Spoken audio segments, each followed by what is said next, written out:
Israel was the first country that would accept our family, and then Canada accepted our family a week later. We left Saigon in the fall of 1978. The family fled um, together. What, you enjoyed getting sunburned on the beach? No, it was one of those things that we remember. I guess we didn't have sunscreen back then, and we never really thought about it.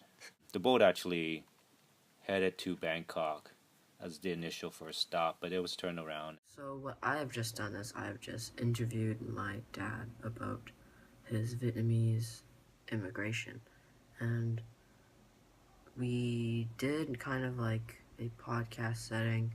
Don't worry, I'll have some little visuals, but the main focus is the dialogue between my dad. My dad's telling the story about how he left. I'll just be filling in the little gaps with him, but he's gonna be the one that's pushing the story forward.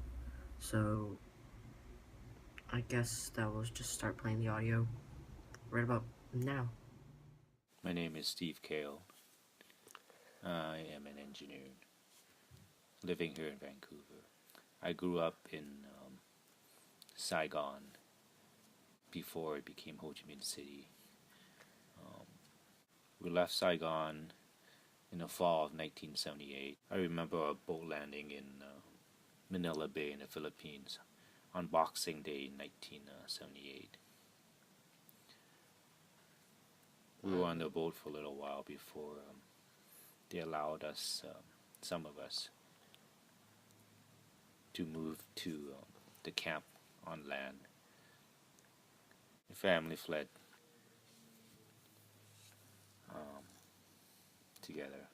I remember going to school and coming home, and once a year we go out to the beach with the family and spend a day there and playing in the water and the sand, getting all sunburned and feeling the pain of the skin peeling afterwards. But it was always an event. What, you enjoyed getting sunburned on the beach? No, it was one of those things that we remember. I guess we didn't have sunscreen back then, and we never really thought about it. The cost of getting onto the boat, what was it? Oh, it was a lot. It was a lot.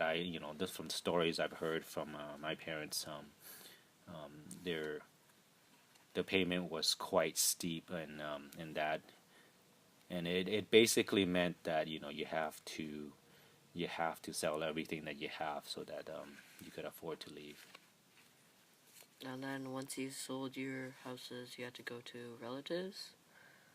Or something like that? Like live with them? Because you didn't have a place once you sold your house, right? Well, what happened to us was that when we left, basically the house belonged to somebody else. But it was I believe that the arrangement was made ahead of time, so that's how that was done with us. But with other people, yeah, maybe it could have happened that way. We started out on the outside. It was we had a little place on the deck.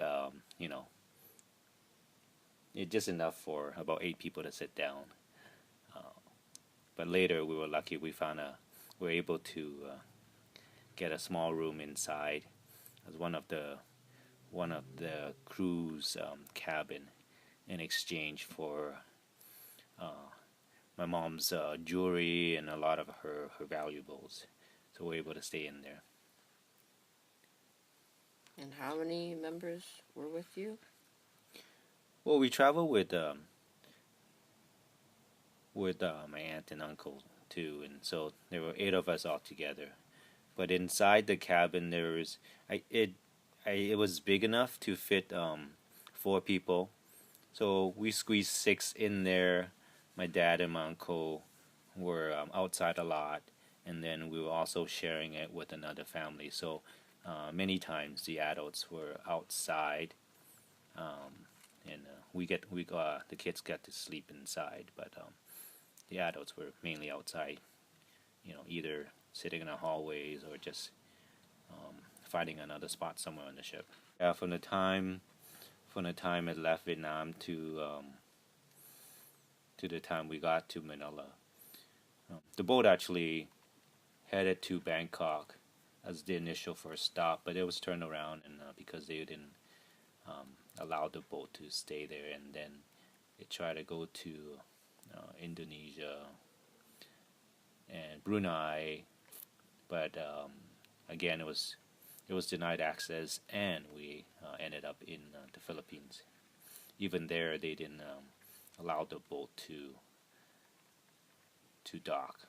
Rather, it had to stay out in the bay.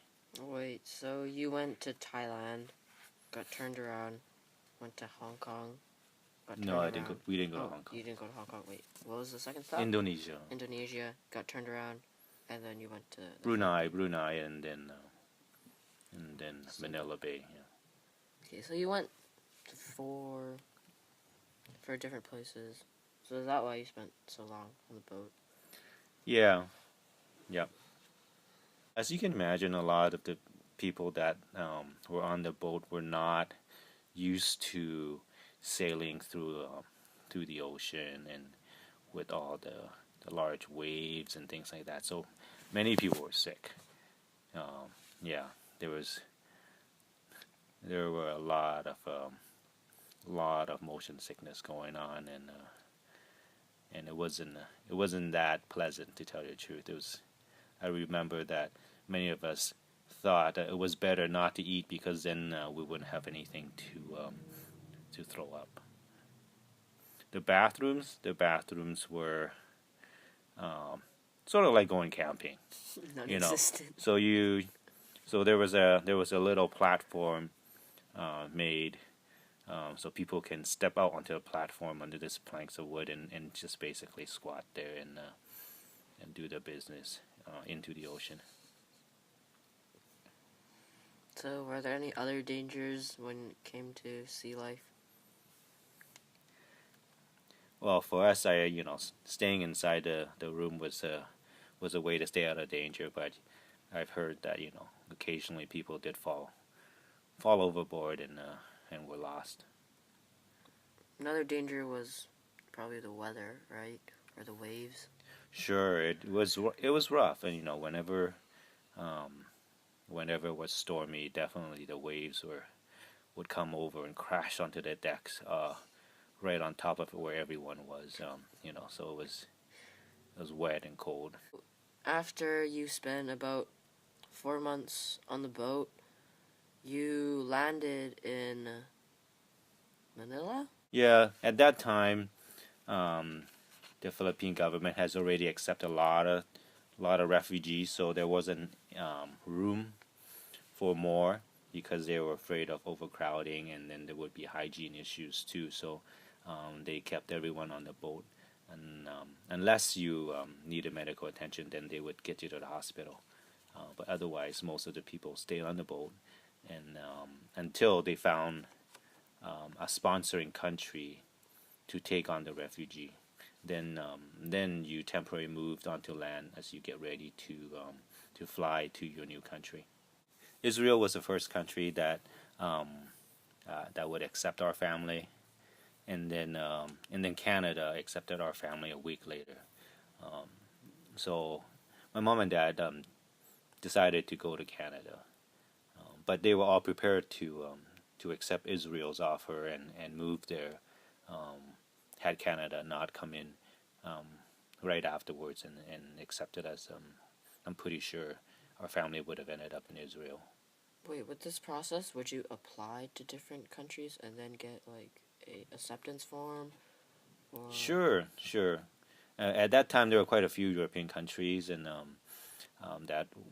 that had stepped up and said that they would accept refugees. So everyone basically applied, and the lucky ones got selected. Were there any other countries besides those two that you applied to, or? I'm certain that our family applied to the United States and Australia and Great Britain and Germany, because those were viewed as the top countries at that time. Okay, so then you arrived in Canada, and how did you get around? Because it's a new country, probably don't have that many connections to Canada, don't speak the language. How did you get around? Well, what my mom and dad did was that as soon as we got to Vancouver, they started looking for a place to start looking for a neighborhood to call home, and naturally they were attracted to Chinatown because that's something that they felt that they're familiar with. You know, at least the language was something that they could handle, and maybe having a community of Chinese people around would also make it easier for us to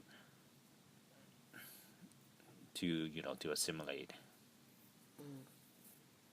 And were you given any sponsorship? Yeah, in fact, when we when we when we came to Canada, to Vancouver in particular, a church had been one of the organization that sponsored us. So we were given some help in terms of having someone from the church, a volunteer, show us around, and also show us where to buy the essential things.